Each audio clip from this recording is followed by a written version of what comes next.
Hello students, welcome to मैथी जी।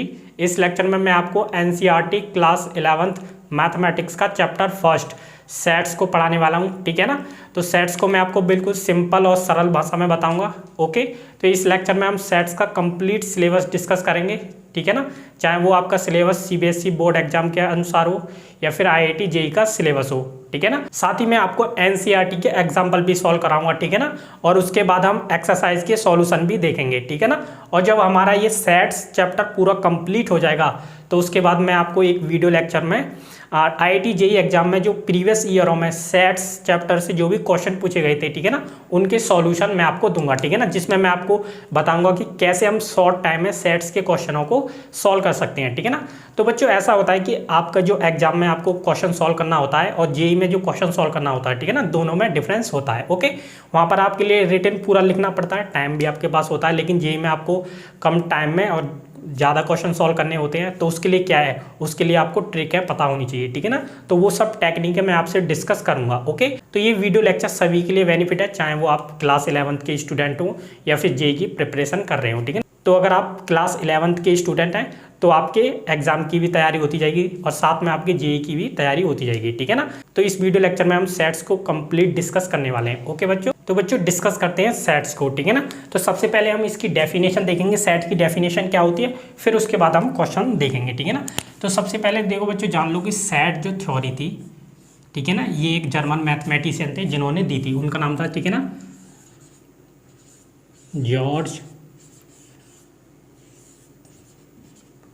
George कंटू। ठीक है ना। इन मैथमेटिशियन ने सेट्स थ्योरी दी थी। ठीक है ना। इसके बारे में उन्होंने ही बताया था। ठीक है ना। तो बच्चों हम सबसे पहले देखते हैं डेफिनेशन क्या होती है सेट की। ओके, तो सेट की हम देखेंगे डेफिनेशन। ठीक है ना। देखो बच्चों, सेट की डेफिनेशन होने को तो मैं डायरेक्ट आपको लिख देता और आपको, ठीक है ना, बता देता, लेकिन मुझे चीज़ें को आपको रटवाना नहीं है। ठीक है ना। चीज़ें हम खुद से बनाएंगे, प्रैक्टिकली डेली लाइफ में देखेंगे। ठीक है ना। तो मैथमेटिक्स क्या है कि हमारे जो भी डेली लाइफ में फिनोमेना हैपन होते हैं वो सब किसके थ्रू होते हैं, मैथमेटिक्स के होते हैं। ठीक है ना। बस हम चीज़ों को ऑब्जर्व नहीं करते हैं, वो चीज़ें मैं आपको ऑब्जर्व कराने वाला हूँ। ठीक है ना। तो देखो ये सेट की डेफिनेशन जो होती है, ठीक है ना, वो हमारे डेली लाइफ में जो हम वर्क करते हैं उन्हीं में बनी होती है। ठीक है ना। तो वो कैसे बनती है वो मैं आपको देखो बताता हूँ। ठीक है ना। तो ये जो वर्ड सेट है, ठीक है ना, ये कोई नया वर्ड नहीं है कि हम कोई नया वर्ड आया हो, ठीक है ना, उसके बारे में हम पढ़ रहे हो। ये वर्ड आपने बोला है, ठीक है ना, आपने बोला भी होगा, बहुत जगह आपने सुना भी होगा। ठीक है ना। तो ये वही वर्ड है, मैं आपको रिकॉल कराता हूँ आपने कब बोला होगा और कब आपने किसी को बोलते हुए सुना होगा। ठीक है ना। तो बच्चों देखो, आपने सुना होगा जब भी आप कभी मार्केट में, ठीक है ना, किसी शॉप पर जाते हो, ओके, तो आपकी मदर लाइक किसी शॉपकीपर से बोलती हैं कि आपने देखा होगा एक बॉक्स में कफ रखे होते हैं। ठीक है ना। तो आपने उनको बोलते हुए सुना होगा शॉपकीपर से कि ये कफ का सेट, ठीक है ना, इसका प्राइस क्या है, ये कितने रुपए का है, कफ का सेट बोलते हुए सुना होगा। ठीक है ना। और आपने लाइक अगर आपके पास बहुत सारे पेन होते हैं, ठीक है ना, मोर देन वन पेन होते हैं, तब भी आपने क्या बोला होगा कि ये मेरे पेन का सेट है। ठीक है ना। कभी सिंगल पेन होगा तो उसको सिंगल पेन बोला होगा, लेकिन अगर मोर देन वन पेन होंगे आपके पास तो आपने हमेशा बोला होगा कि ये मेरे पेन का सेट है। अगर आपके पास ट्राउज़र है मोर देन वन तो आपने बोला होगा कि ये मेरे ट्राउज़र का सेट है, ये मेरे शूज़ का सेट है, ये मेरे सॉक्स का सेट है। और लेडीज़ को बोलते हुए सुना होगा कि ये मेरी चूड़ियों का सेट है। लाइक बहुत सारे हम डेली लाइफ में सेट वर्ड को यूज़ करते हैं। ठीक है ना। तो वही सेट है ये, ठीक है ना, कोई अलग से सेट नहीं है। ओके, तो आपने ऑब्जर्व किया होगा जब भी हम सेट को बोलते हैं, ठीक है ना, तो उसमें आपने एक चीज़ नोटिस की होगी। क्या नोटिस की होगी, देखो मैं आपको दिखाता हूँ। ठीक है ना। लाइक देखो, ये एक बॉक्स है, ठीक है ना, इस बॉक्स में रखे हुए हैं कफ। ओके,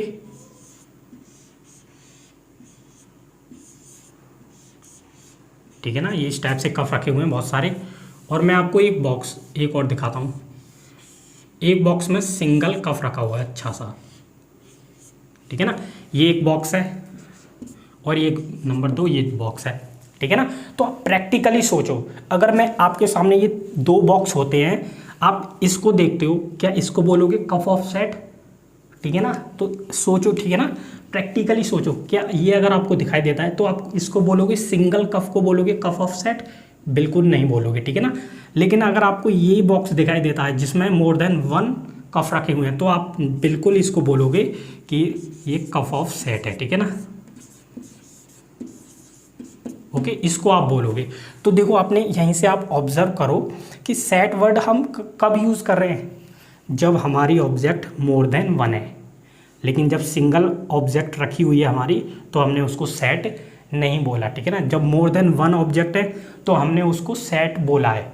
तो इसका मतलब क्या हुआ, देखो जब भी मोर देन वन ऑब्जेक्ट होती है हमारे पास, मोर देन वन ऑब्जेक्ट हैं, तो उसको हम क्या बोलते हैं, कलेक्शन बोलते हैं, ठीक है ना। कलेक्शन वर्ड भी आपने बोला होगा कि ये मेरे कोई भी चीज़ होती है, ये मेरी बुकों का कलेक्शन है, कलेक्शन वर्ड भी आपने सुना होगा, ठीक है ना। तो जब भी मोर देन वन ऑब्जेक्ट होती हैं तो उसको हम बोलते हैं कलेक्शन, ठीक है ना। तो ये एक कलेक्शन है, ऑब्जेक्ट का कलेक्शन, जिसे हम क्या बोलते हैं, सेट बोलते हैं। तो देखो डेफिनेशन बन जाती है अब, मतलब कि collection of object is set, ठीक है ना। ये डेफिनेशन होती है सेट की, ठीक है ना। तो मैं यहाँ लिख देता हूँ, अ कलेक्शन ऑफ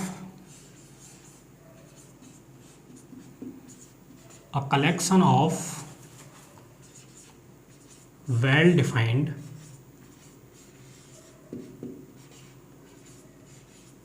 ऑब्जेक्ट क्या होता है, इज सेट, ठीक है ना बच्चों। तो a collection of well defined objects क्या होता है, सेट होता है, ठीक है ना। तो ये ओके। लेकिन आपने नोटिस क्या होगा इस डेफिनेशन में, ठीक है ना, इस डेफिनेशन में मैंने एक वर्ड बढ़ा दिया, वेल डिफाइंड, ठीक है ना। तो बच्चों ये समझ लेना, सेट थ्योरी में वेल डिफाइंड वर्ड ये कोई सिंपल वर्ड नहीं है, इसमें इतनी पावर है कि अगर मैं इस वर्ड को हटा देता हूँ तो ये जो डेफिनेशन लिखी हुई है ये सेट की डेफिनेशन फिर नहीं होगी, ठीक है ना। यानी कि आप कह सकते हो जो सेट थ्योरी होती है उसकी जो सोल यानी आत्मा जो होती है वो होता है ये वेल डिफाइंड। वेल डिफाइंड से ही सेट की डेफिनेशन जनरेट होती है। तो ये मैंने वर्ड यहाँ पर लिख दिया है। अब इसका मीनिंग क्या है वो मैं आपको बताऊँगा, ठीक है ना। वेल डिफाइंड वर्ड का मीनिंग क्या है, ठीक है ना। तो देखो एग्जाम्पल के थ्रू मैं आपको समझाऊँगा।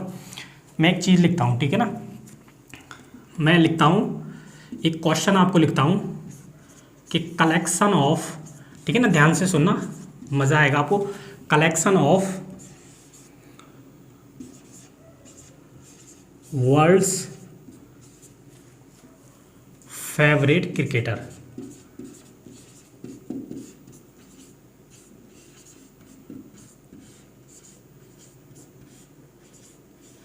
ठीक है ना बच्चों। मैंने आपको ये लाइन दी लिखकर कि आपको इसको बताना है ये सेट बनेगा या नहीं। Collection of world's favourite cricketer, okay. आपने सोचा भाई ये कलेक्शन बोल दिया मतलब कि हमारे मोर देन वन इसमें क्रिकेटर आ रहे हैं, अच्छा तो इसका मतलब अब कलेक्शन है तो क्या कलेक्शन ऑफ ऑब्जेक्ट हो गया ना ये, तो इसका मतलब ये सेट होना चाहिए। नहीं बच्चों ये सेट नहीं होगा, ठीक है ना। क्यों नहीं होगा सुनो, देखो बच्चों मेरे सामने ये क्वेश्चन आया, ठीक है ना, मुझसे कहा गया कि जी इसे बताओ ये सेट होगा या फिर नहीं होगा, कि collection of world's favourite cricketer, ठीक है ना। मुझसे बोला गया कि इसे लिखो, ठीक है ना। मैंने अपनी फेवरेट क्रिकेटर लिख दिए, लाइक कोई भी क्रिकेटर हो सकते हैं वो अल्फा बीटा, ठीक है ना। मैंने क्रिकेटर लिख दिए, ओके। अब ये क्रिकेटरों के मैंने अपने नाम लिख दिए। ये क्वेश्चन दूसरे बंदे के पास जाता, किसी दूसरे स्टूडेंट्स किसी दूसरे पर्सन के पास जाता है कि जी आप लिखो collection of world's favourite cricketer. उसने लिखे तो क्या उसने जो क्रिकेटरों के नाम लिखे और जो मैंने लिखे थे क्रिकेटरों के नाम अपने, वे दोनों एक जैसे हो सकते हैं? कुछ ज़रूरी है कि जो दूसरे बंदे के फेवरेट क्रिकेटर हैं वो मेरे फेवरेट क्रिकेटर हों, ये ज़रूरी हो सकता है? बिल्कुल नहीं हो सकता, ठीक है ना। देखो कंट्री वाइज अगर आप जाओगे तो वहाँ तो डिफरेंस मिलेगा ही आपको। ऑस्ट्रेलिया वाले थोड़े ना इंडियन क्रिकेटरों को पसंद करेंगे, लाइक कर सकते हैं इन जनरली, कम कम कर सकते हैं, ठीक है ना, सभी को नहीं कर सकते। लेकिन अब अपनी ही कंट्री में आप लोगों के बीच में कंट्राडिक्शन होगा कि भाई मेरा फेवरेट तो ये क्रिकेटर है, मेरा ये नहीं है, ठीक है ना। तो देखो यहाँ पर चीज़ें वेल डिफाइंड नहीं होती। अब ये मोर देन वन स्टूडेंटों के पास क्वेश्चन जाता है तो आपको अलग अलग आंसर निकल के आएंगे। क्यों निकल कर आएंगे अलग अलग आंसर? क्योंकि आपने यहाँ पर ऑब्जेक्ट जो थी वो वेल डिफाइन नहीं करी है, ठीक है ना। तो ये फेवरेट क्रिकेटर जो है यहाँ पर वेल डिफाइन नहीं है, तो इसलिए बच्चों ये जो कलेक्शन ऑफ फेवरेट क्रिकेटर है ये सेट नहीं बनेगा, ओके। क्योंकि यहाँ पर हमारा क्या है, कंट्राडिक्शन है, क्योंकि अलग अलग बंदों के अलग अलग स्टूडेंटों के अलग अलग फेवरेट क्रिकेटर हो सकते हैं, ठीक है ना। तो आंसर डिफरेंट डिफरेंट आएंगे। और आप जानते हो कि मैथमेटिक्स के अंदर अगर आउटपुट एक से अधिक होता है तो वो चीज़ डिफाइन नहीं होती है, ठीक है ना। ये बात नोट कर लेना, ओके। तो ये वेल डिफाइन नहीं है, ठीक है ना। अब मैं आपको एक दूसरा सेंटेंस लिखता हूँ, ठीक है ना, कि collection of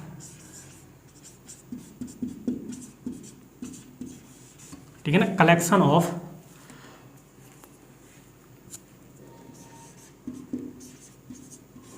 first 5 natural number.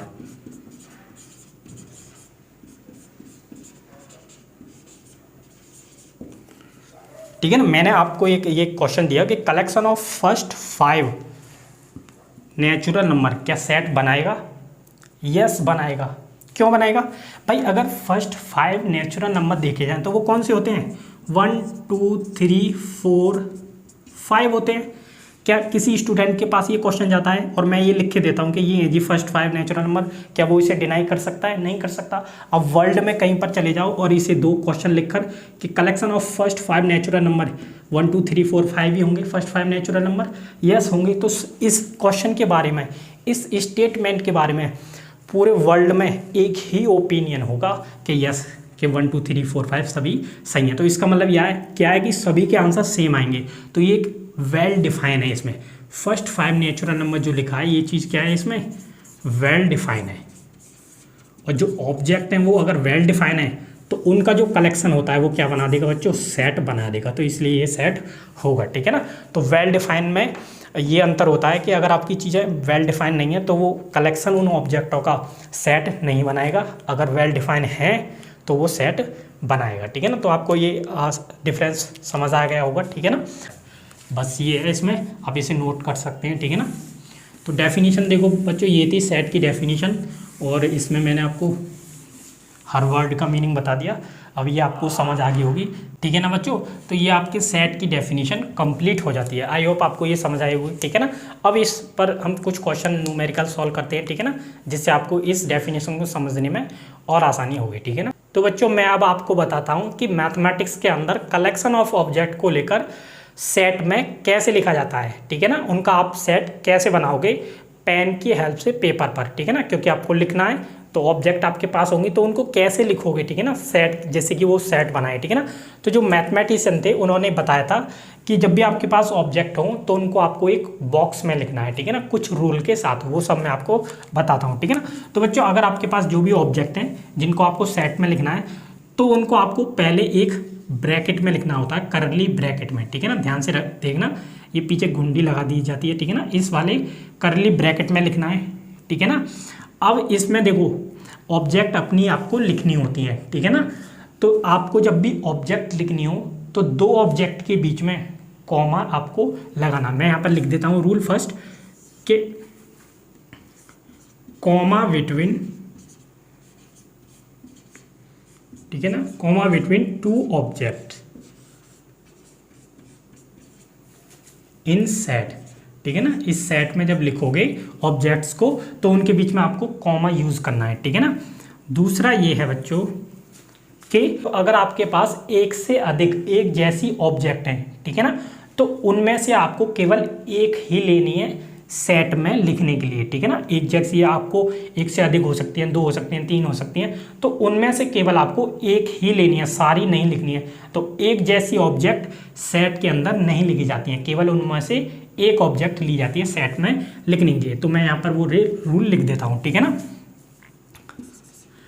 Right the one object write the one object in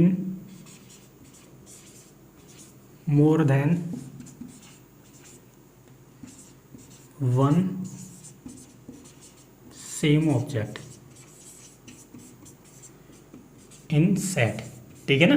तो सेट में जब भी आप लिखो एक जैसी ऑब्जेक्ट में से केवल एक लिखना और सभी ऑब्जेक्ट के बीच में कॉमा लगाना। तो ये आपका सेट का लिखने का तरीका होता है। ठीक है ना। अब इसको आप कुछ रिप्रेजेंट कर सकते हो। कैसे रिप्रेजेंट कर सकते हो? यहाँ पर आप कैपिटल ABCD कुछ भी यूज़ कर सकते हो। ठीक है ना, कैपिटल अल्फ़ाबेट कुछ भी यूज़ कर सकते हो। ठीक है ना, अपने सेट को नाम देने के लिए। ठीक है ना, उसका नाम आप कैपिटल A से लिख सकते हो, कैपिटल B, लेकिन यूज़ करना कैपिटल वर्ड। ठीक है, तो ये आपका सेट लिखने का फॉर्मेशन होता है। ठीक है ना। अब देखो ये मैंने आपको बता दिया, इनको आप रूल को देख लें। ठीक है ना, ये रूल इंपॉर्टेंट है, कॉमा लगाना है, एक जैसी ऑब्जेक्ट में से केवल एक ऑब्जेक्ट लिखनी है। ठीक है ना, तो ये आपका रूल होता है। ठीक है ना, ऑब्जेक्ट्स को लेकर सेट बनाने का, ठीक है ना। तो अब बच्चों देखो एनसीईआरटी के कुछ क्वेश्चन सॉल्व करते हैं, ठीक है ना। एग्जांपल मैं आपको सॉल्व कराता हूँ, फिर हम नेक्स्ट डेफिनेशन को देखेंगे। तो बच्चों फर्स्ट एग्जांपल देखते हैं, ठीक है ना। मैं आपके लिए क्वेश्चन लिखता हूँ, फिर हम उसको सॉल्व करेंगे, ठीक है ना। तो आपको लिखना है, बनाना है आपको set, form the set of, ठीक है ना। किसका बनाना है, नंबर फर्स्ट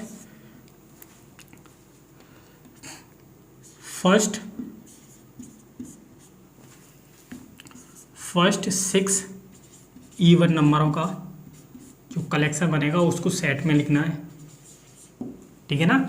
इसको आपको करना है, ठीक है ना। तो इसमें कहा गया है कि फर्स्ट 6 इवन नंबर इनको लेकर आपको सेट में लिखना है।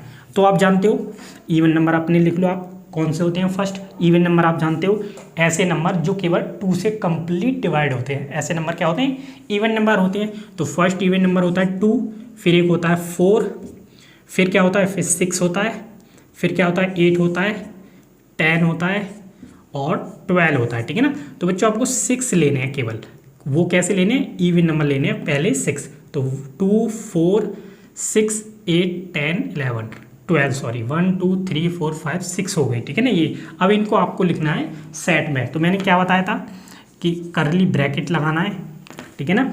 उसमें जो भी ऑब्जेक्ट लिखो उनके बीच में आपको कॉमा लगा के लिख देना, बस सिंपल है। तो 2 लिख देते हैं, ठीक है ना। फिर उसके बाद 4 लिखेंगे, कॉमा लगाएंगे, फिर 6 8 10 12, फिर इसको क्लोज कर देंगे और इसको कुछ नाम दे देते हैं, ये नाम दे देते हैं। तो ये हमारा हो गया फर्स्ट 6 इवन नंबरों का सेट ही हो गया, ठीक है ना। तो इस टाइप से आपको लिखना है, ओके, ठीक है ना। और आपको क्या लिखना है, आप सपोज करो मान लो write the vowel of alphabet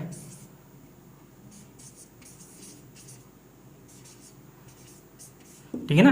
तो जो आपके वॉवेल्स होते हैं उनका आप सेट बनाओ, ठीक है ना। तो आप जानते हो वॉवेल्स कौन कौन से होते हैं, एक ए होता है, आई होता है, ओ होता है, यू होता है, ई होता है, ठीक है ना। तो आप लिख दो इनको सेट में, ए आई ई ओ यू, ठीक है ना। ये आपका सेट हो गया।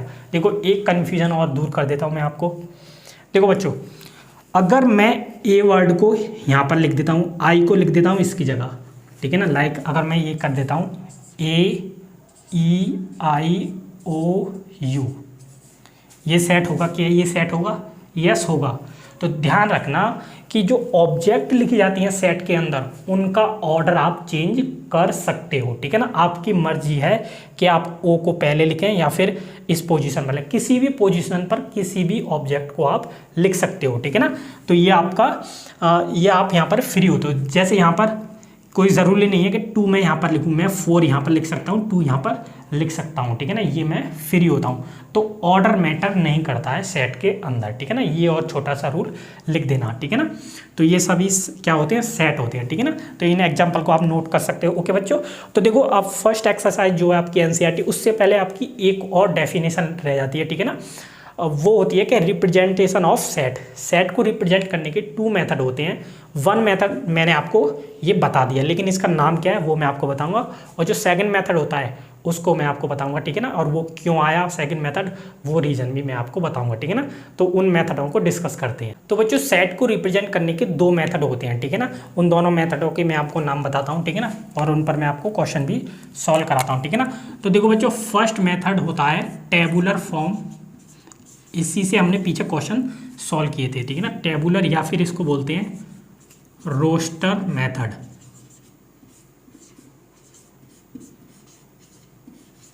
ठीक है ना। और सेकंड जो होता है उसका नाम होता है set builder form, SET set BUILDR, set builder form या फिर सेट बुल्डर मेथड, ठीक है ना। तो ये दो आपके किसी भी सेट को रिप्रेजेंट करने के मेथड होते हैं, या तो आप इससे कर सकते हो या इससे। आपके जो एग्जाम में क्वेश्चन, ठीक है ना, स्पेशली भी पूछता है कि भाई इससे सेट बोल्डर मेथड से लिखो सेट को, या फिर बोलता है वो टेबुलर या फिर रोस्टर मेथड से। तो इसलिए आपको दोनों आने चाहिए, ठीक है ना। तो फर्स्ट देखो क्या होता है, फर्स्ट तो जो हमने पीछे क्वेश्चन सॉल्व किए थे ना, उसी को बोलते हैं। क्या होता है कि इसमें जब भी आपको कलेक्शन ऑफ ऑब्जेक्ट दी जाती है और आपको कहा जाता है कि इनसे सेट बनाइए, तो हम सेट में जो भी ऑब्जेक्ट लिखे जाते हैं उनको एग्जैक्टली लिखते हैं जो ऑब्जेक्ट वो हैं, ठीक है ना। तो ऐसी जो फॉर्म होती है सेट को लिखने की, उसी को टेबुलर या फिर रजिस्टर फॉर्म होती है, ठीक है ना। अगर मैं आपको एग्जांपल लिखता हूँ कि कलेक्शन ऑफ आपको लिखना है, collection of first 4 odd number, ठीक है ना, इनको आपको सेट में लिखना है। तो आप कैसे लिखोगे, पहला जो ओड नंबर होता है 1 होता है, दूसरा 3 होता है, फिर 5 और 7। तो 4 लिखने थे आपको, फर्स्ट 4 ये हमने लिख दिए। इसको रिप्रेजेंट कर देता हूँ मैं ए से। तो एग्जैक्टली हमने ओड नंबर लिखे हैं, ठीक है ना। जब हम अपनी ऑब्जेक्ट को लिखते हैं सेट के अंदर बिल्कुल, तो उसको बोलते हैं हम टेबुलर या फिर रोस्टर मेथड, ठीक है ना। तो इस एग्जाम्पल को आप लिख सकते हो, ठीक है ना। ये ईजी होता है, इसको अच्छी तरह से आपको समझना है, ठीक है ना। मैक्सिमम क्वेश्चन इस मेथड से पूछा जाता है, ठीक है ना। डायरेक्ट क्वेश्चन पूछा जाता है कि आपको सेट तो बनाना है, कैसे बनाना है, सेट बोल्डर मेथड से। अब मैं आपको बताता हूँ कि जब हमारे पास ये मेथड था तो इसकी ज़रूरत क्यों पड़ी, ठीक है ना। सेट बोल्डर फॉर्म की मेथड क्यों पड़ी वो मैं आपको बताता हूँ। एक एग्जांपल मैं आपके सामने लिखता हूँ, ठीक है ना। अगर मैं आपके सामने एग्जांपल लिखता हूँ, आपको लिखना है सेट, लिखना है कलेक्शन ऑफ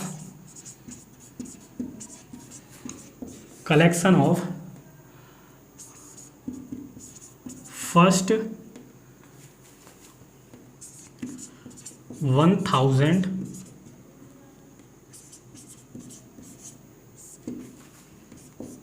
नेचुरल नंबर,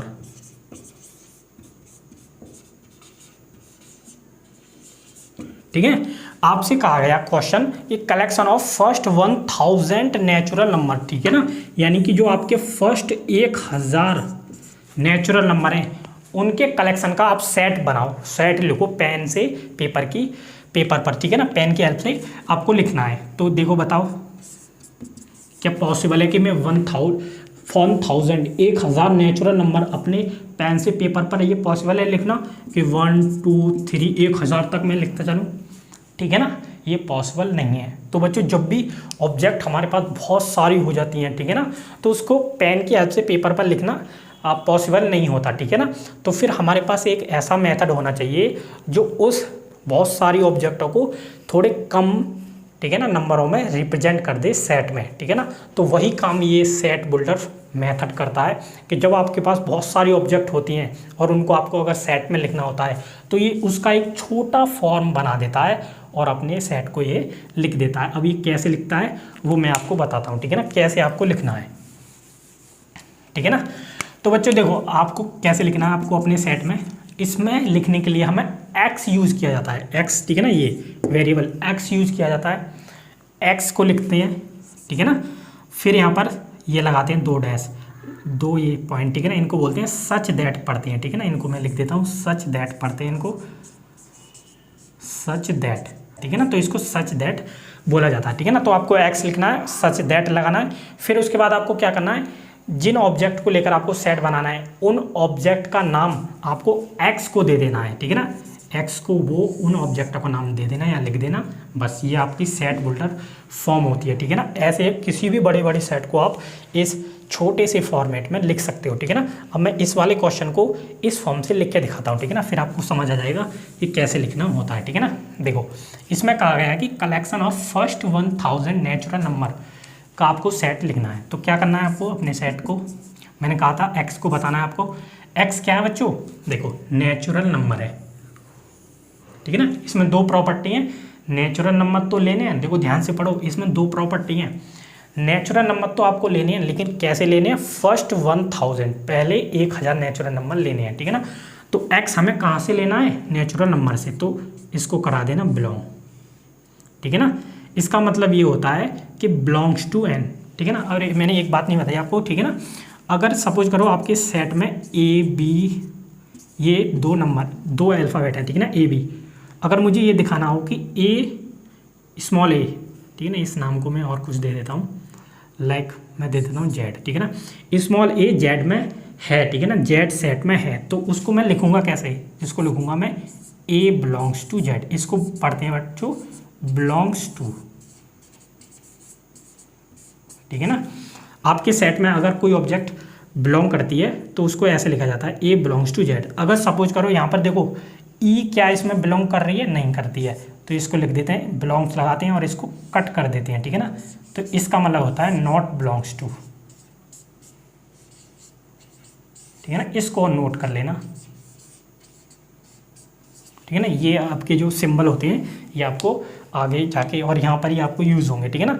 तो अगर आपके सेट में मेंबर है तो उसको सेट में दिखाने के लिए ऐसे लिखते हैं ए बिलोंग्स टू जेड, और अगर वो नहीं है ऑब्जेक्ट उस सेट में तो यहाँ लिखते हैं नॉट बिलोंग्स टू, ठीक है ना, ये सिंबल लगा देते हैं और कट कर देते हैं, ठीक है ना। तो इसको नोट कर सकते हो आप, ओके, क्योंकि इसका यहाँ पर यूज़ होना है, ठीक है ना।